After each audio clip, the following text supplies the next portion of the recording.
खुलुमबाय बयनिसिमबो नोंथांमोननि थाखाय माखासे खौरांफोर लानानै फैलायबाय आरो चेनेलाव गोदानब्ला अननानै चेनेलखौ साबस्क्राइब खालामनानै लादो बेल आइकनखौ एलाव होनानै ला जाहाथे नोंथांनाव सिगां नटिफिकेसन सहैग्रोयो दानिया खोनासंलांदो गिबि खौराङाव दङ CSBआ बड'लेण्ड मुलुगसोलोंसालिखौ ग्रेड 3 मासिनि थाखाय लिरनाय आनजाद खुंनो बिबान होनाय जादों। बड'लेण्ड मुलुगसोलोंसालिया 29 जुन 2025 इं खालाराव BTR ओनसोलाव ग्रेड 3 मासिनि थाखाय लिरनाय आनजाद खुंगोन। बेनिखायनो लिरनाय आनजादनि थाखाय एप्लाइ खालामनाय बिनायसाफोरखौ 21 जुननिफ्राय 28 जुन 2025 सिम बड'लेण्ड मुलुगसोलोंसालिनि वेबसाइट एबा CSBनि वेबसाइटआव थांनानै एडमिट कार्डखौ डाउनलड खालामनानै लानो थाखाय बिथोन होनाय जादों।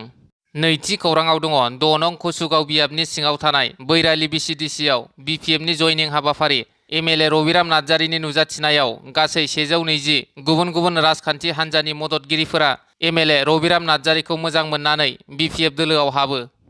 थामथि खौराङाव दङ भारत हादर आसाम लोगोसेनो बड'लेण्ड हालामखौ जोलुर गेलेनानै रिप्रेजेन्ट खालामबोनाय सासे राफोद जोलुर गेलेगिरि दुर्गा बर'आ दिनै अदेबानि 21 जुन 2025 खालाराव फुटबल गेलेनायनिफ्राय बिदाय लागोन। दिनै 21 जुन खालार खालि बिथांनि बिदाय लानायखौ बिथा खालामना जोबथा फ्रेन्डलि मेच बादायनाय हाबाफारिखौ क'क्राझार साइ स्टेडियामाव लानाय जादों। मोनाबिलि 7 रिंगा जानाय लोगो लोगो बे बादायनाया आसाम 11 आरो बड'लेण्ड FCनि गेजेराव जागोन।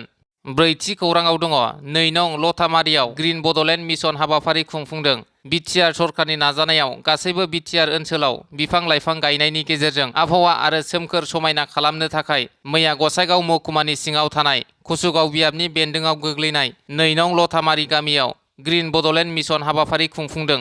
मख'जाथावदि ग्रिन बड'लेण्ड मिशन हाबाफारियाव 2 नं लथामारि गामिनि थागिबि रायजो राजाफोरनि मैखोमै बाहागो लानायाव मैयानि जथुमाया मेहेरगोनाङै जाफुंसारो। मैयानि बे हाबाफारियाव आलासि महरै बाहागो लादोंमोन BTRनि मावफुं सोद्रोमा उकिल मुसाहारि आरो सरकारनि गोबां गुबुन गुबुन बिफाननि सुबुंफोरजों लोगोसे दीपक मुसाहारियाबो बाहागो लादोंमोन। बाथि खौराङाव दङ गोजोनथाव खौरां दिनै मसलपुर कालचारेल कमप्लेक्सआव BTRनि गाहाय खुंगिरि प्रमद बर' आरो EM रन्जित बसुमतारिनि नुजाथिनायाव BTR सरकारा हाग्रा बिफाननिफ्राय सा 211 खामानि मावग्राफोरनो केजुएल महरै गनायथिलाइ रानगोन आरो दिनै 21 जुन इन्टारनेशनेल योगा डे खालि चिरां जिल्लानि गोदान जोबथेसालिखौ रायजोनि गिबि मन्थ्रि डक्टर हिमन्त बिश्व शर्माया बेखेवफैगोन। द'थि खौराङाव दङ बेरगावआव 56थि बिष्णु राभा दिवस फालिदों। बेरगाव राभा फरायसा आफाद आरो उदालगुरि जिल्ला खुंथायनि बानजायनायाव जायगानि कलागुरु बिष्णु राभा हारिमु कमप्लेक्सआव सानसेनि मेहेरगोनां हाबाफारिजों गाजा गोमजायै फालिनाय जायो। बेजों लोब्बा लाखिनानै राभा मेथाइ मोसानाय बादायनाय हाबाफारिबो खुंफुंनाय जायो।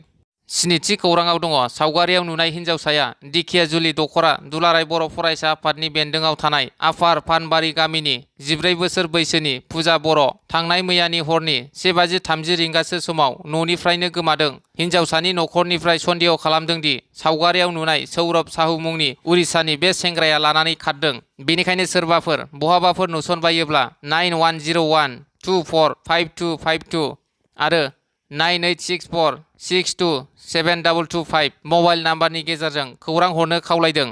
दाइनथि खौराङाव दङ तामुलपुराव आंगो फिसायानो गावनि बिसिखौ खास्रि बिस्रि बुथारनाय जाथाय। गावनि बिसिखौ गोबौ हाथियारजों गाग्लोबनानै जिउ फोजोबदों बिकास बिस्वास मुंनि सासे सुबुङा। खास्रि बिस्रि बुथारखांनायनि उनाव भिडिअ बानायनानै समाजारि बिजोङाव फोसावनायनि उनाव बे जाथाया सोराङाव फैदों। दा बे जाथायनि सायाव नायबिजिरनाया सोलिगासिनो। गुथि खौराङाव दङ राजस्थाननि लालगड़ जंक्शननिफ्राय डिब्रुगड़सिम फैबाय थानाय आवाध आसाम एक्सप्रेस रेलनि जाब्रबथाय। राजस्थाननि लालगड़ जंक्शननिफ्राय डिब्रुगड़सिम फैबाय थानाय आवाध आसाम एक्सप्रेस 15910 रेलआ जाब्रबथायजों मोगा मोगि जायो। मिथिनो मोननाय बादिब्ला बिहारनि बर'नि कटिहार रेल खोन्दोनि कडागला आरो सैमापुरनि गेजेराव जादोंमोन बे रेल जाब्रबथाया। बे गिख्रंथाव जाथायाव सासे ट्रलिमेनआ जायगायावनो जिउ गोमायो आरो 4 रेलवे मावथिफोरा गोब्राबै जोखोम जायो।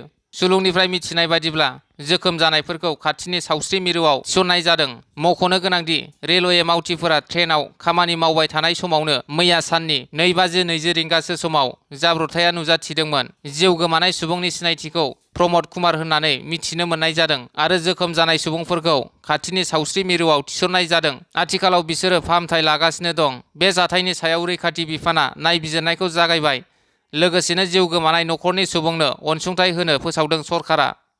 जिथि खौराङाव दङ दारांगाजुलि बियाबाव बिजेपि दोलोखौ गोख्रों खालामनायनि थांखिजों जयनिं हाबाफारिया सोलिगासिनो। थिग बिब्दिनो मैया 26 नं दारांगाजुलि बियाबाव थानाय कुमारिकाटा नब्लाङाव दोलोआरि सावराय मेल खुंनाय जायो। बे सावराय मेलजोंनो लोब्बा लाखिनानै गेदेरथार जयनिं हाबाफारि लानाय जायो। बे जयनिं हाबाफारियाव इउपिपिएल आरो बिपिएफनिफ्राय बिजेपि दोलोखौ मोजां मोननानै सा 150निबो बांसिन दोलोनि मावथिफोरा जगदान जादों। बे हाबाफारियाव बाहागो लायो दारांगाजुलि बियाबनि एमसिएलए बिजित गोरा नार्जारि, तामुलपुर जिल्ला बिजेपिनि आफादगिरि बेगथर दास, तामुलपुर जिल्ला बिजेपिनि रांगिरि रंजा खुंगुर बसुमतारी, तामुलपुर जिल्ला बिजेपिनि बिबानगिरि आरो गोबां दारांगाजुलि मण्डलनि बिबानगिरिफोरा बाहागो लायो।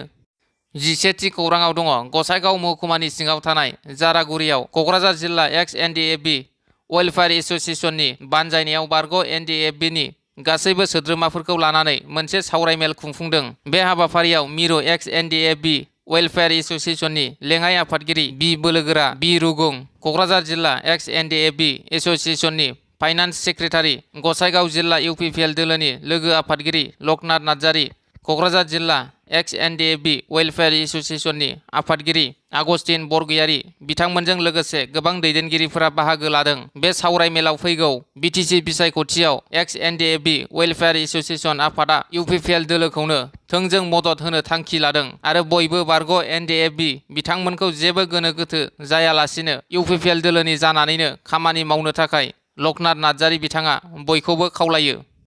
12थि खौराङाव दङ खासियाबारि गोजौ फरायसालिनि नयुङाव फुंगा 56थि कलागुरु बिष्णु प्रसाद राभानि थैनाय सान फालिदों। क'क्राझार जिल्लानि गसाइगाव महकुमानि सिङाव थानाय खासियाबारि गोजौ फरायसालिनि नयुङाव सानसेनि हाबाफारिजों क'क्राझार जिल्ला दुलाराय राभा फरायसा आफाद फुंगा 56थि कलागुरु बिष्णु प्रसाद राभानि थैनाय सान फालिनायजों लोगोसे ओइचएस आरो ओइचएसएलसि आनजादाव सेथि मासियाव उथ्रिसारनाय फरायसाफोरखौ बरायदों। बे हाबाफारियाव आलासि महरै बाहागो लाफैयो दुलाराय मिरु राभा थुनलाइ आफादनि आफादगिरि डक्टर अमर सिंह कच, क'क्राझार जिल्ला एबसुनि आफादगिरि कृपेश दैमारि आरो मिरु इउपिपिएलनि गाहाय नेहाथारि राजु कुमार नार्जारि, जुमदुवार ब्लकनि टिसिएलसिसिनि मासिगिरि निरद नार्जारि आरो समाज सिबियारि सरनजित बसुमतारी बिथांमोना।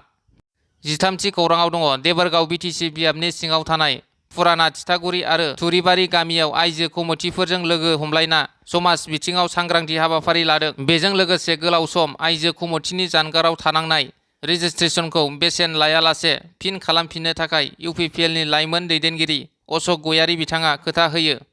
14थि खौराङाव दङ गसाइगावनि खासियाबारियाव जुमदुवार ब्लक बिपिएफनि गोदानै मावख' बेखेवदों। जुमदुवार ब्लकनि सिङाव थानाय रायजो राजाफोरनि खाबुनि थाखाय खासियाबारियाव लुनाय बिपिएफनि मावख'खौ मैया बेखेवनानै होयो मिरु बिपिएफनि सोद्रोमा ध्रुब कुमार ब्रह्मआ। हाबाफारियाव जुमदुवार बियाबनिफ्राय बिपिएफनि बिजाथि जागोन उइलियाम नार्जारिजों लोगोसे बिपिएफनि गोबां मावथि आरो रायजो राजाफोरा बाहागो लायो। 15थि खौराङाव दङ मटर साइकेलजों दालांनिफ्राय गलांनानै जायगायावनो सासे लाइमोननि जिउ खहा। क'क्राझार जिल्ला बिसमुरि पुलिस आउटपस्टनि बेन्दोङाव थानाय माहारियारि राजा लामानि आलांगि सामखा दालाङाव मैया फुंबिलियाव सानै लाइमोनफोरा मटर साइकेलजों दालांनिफ्राय गलांनानै जायगायावनो सासे लाइमोननि जिउ खहा जायो आरो सासेया गोब्राब जोखोम जादों। 16थि खौराङाव दङ गसाइगाव जिल्ला इउपिपिएल दोलोनि लेङाइ आफादगिरि लकनाथ नार्जारिया दोंसे लामाजों लोगोसे गासै गंथाम औवानि दालां बानायनानै होदों। सुबुं अनसायनाय खामानियाव थाद'नाय गैयै नांथाबदों। गसाइगाव जिल्ला इउपिपिएल दोलोनि लेङाइ आफादगिरि लकनाथ नार्जारिया जुमदुवार बियाबनि सिङाव थानाय कुसुमबिल गामिनि रायजो राजाफोरनो गावनि रांजोंनो दोंसे लामा खोनानै होनायजों लोगोसे गंथाम औवानि दालांखौ बानायनानै होयो।